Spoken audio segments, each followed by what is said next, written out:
I can't give you just one or two. I have so many great memories. Of course, of playing, but more so just with the fans and how they helped us, overcome.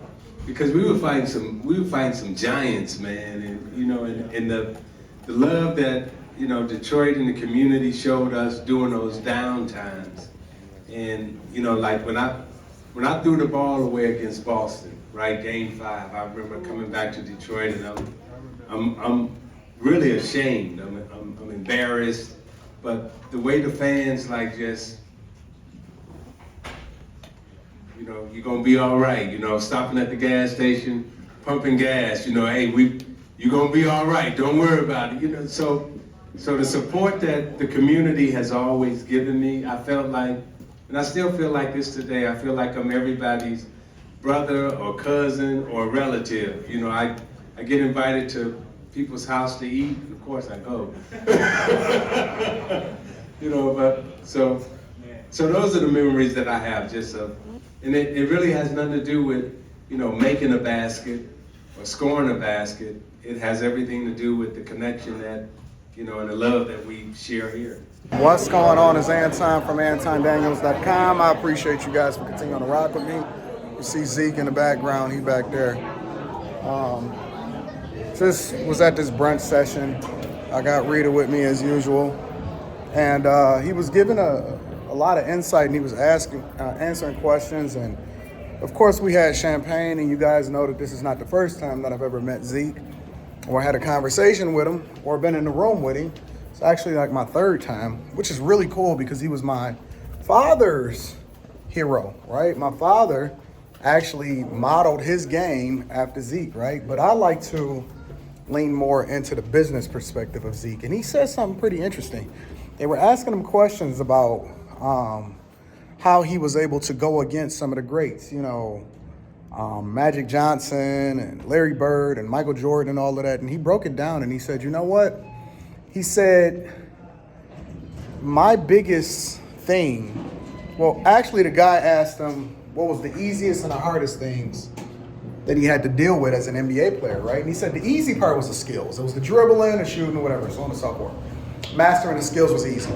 He said the hard part was neutralizing or, placing people that were a lot more physically gifted on the same playing field as you, right? And so when you start to take that into consideration, I gotta get my tickets out. When you start to take that into consideration, that Zeke really wasn't that tall, right? He really wasn't a really big player. He was more or less a small guard. And if you think about a guard in today's game, if you think about how small Kyrie Irving is, that more or less closely aligns with the size that Zeke is compared to the players that's in the league. And he said his biggest task was neutralizing or placing the players that he was playing against on an even playing field with him, considering the size difference, the weight difference, their ability to be able to jump out the gym, and so on and so forth. Which for me makes them that much more incredible. It makes them that much more incredible because when you consider that they were able to win in 89 and 90 and in my opinion, the toughest years in the NBA, that's crazy. I mean, you had the Lakers at their height, Showtime Lakers. He said that the Boston Celtics and playing in the Garden was absolutely the hardest place for him to play in. And then obviously you knew the coming of Michael Jordan and all of the other teams that was happening in the league at the time, right? When you take that into consideration and you consider that he was one of the ones that actually beat Jordan multiple different times, that's pretty impressive.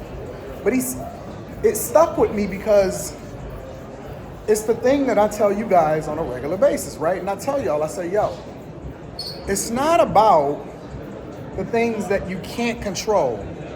It's about controlling the controllables. It's about work ethic, endurance, thinking your way through a situation instead of letting other people just rely 100% off of their physical gifts. You're going to win every time, and I'm going to break it down for you. See, I look at talent as a curse in a way, because for most people, they won't utilize it effectively to actually add any value to their life, right? They then depend on it in order for them to be able to survive or get by or whatever. And ultimately, it's most people's downfall is that they start to rely on the talent instead of relying on the intangibles, the things that everybody can control. Because I think that you're more powerful with the things that everybody can control than the things that you can't. So let me give you an example. The only reason why I believe that Zeke and Jordan and Kobe Bryant and LeBron James and whoever it is that you want to use as an example, right? The only reason why these people were more successful than most is because they didn't rely on their talent. And if you actually read Tim Grover's book, Winning, you understand that they relied more on the things that other people didn't rely on. So they was in practice harder than everybody else. They invested in their body and their nutrition and all of these different things, right? They took the thing that made them unique and they didn't rely on it, and they spent more time on the things that actually was going to keep them or hold them in their career much longer. So like when you seen Jordan start to win, right? You seen Jordan start to win when he started not relying on his ability to be able to jump out the gym. See, when he was jumping out the gym and he was doing the dunk contest and he was relying on all of his physical gifts, the Pistons knew that that was the thing that they could neutralize, because all they had to do was go in Rick Mahorn and give him a hard foul and then beat him up mentally and then all of that other type of stuff. But see, when you get yourself together up here and you start moving differently when it comes to what it is that you do in practice and behind the scenes, it's easy to implement. The implementation is easy, right? When Jordan started to work on his footwork, Hakeem Olajuwon wasn't the most gifted. He was the person that spent the most time on his footwork.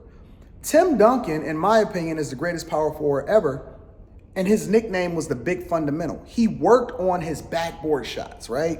He worked on his footwork. He didn't depend, now I didn't mean that talent didn't get him into the NBA, but see, the thing that you're uniquely suited for is not the thing that is going to get you over the hump as far as being successful in that particular arena. It's a lot of basketball players that were incredibly talented. It was the J.R. Riders, it's, the next coming of Kobe Bryant and the next coming of Michael Jordan and all of these other type of people, and Steve Francis and all these people, right?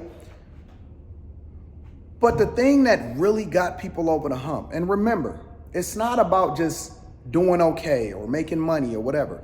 A lot of these guys are broke. A lot of these guys, they couldn't, sustain themselves after the NBA. They had a small window of opportunity, and it had to be damn near perfect almost the entire time that they was at the top of their craft, and then they came down, crashing down. What happens afterwards? What happens, what makes Magic Johnson one of the greatest of all time, in my opinion, has nothing to do with his son. That's a whole nother conversation. It had nothing to do with his ability to be on a Showtime Lakers or one of the greatest point guards of all time. None of that. For me, it was the fact that people made fun of his speech impediment or his inability to talk, right? But he was able to leverage the things that people thought that he was the most talented in and become most successful from a business perspective, as far as owning Starbucks and the Magic Johnson chain theaters and all this other stuff. His business acumen made him greater in my mind than what it was that he did on the court. And so I think that if you really want to be great, you have to lean into the thing that other people discount or people overlook, because they get distracted by all of the glam and the glitz, and they're not paying attention to what you're doing in practice. The thing that you do in practice is the difference between greatness and just being a good person. All right? I love you. I appreciate you. I'm going to holler at you later. Peace.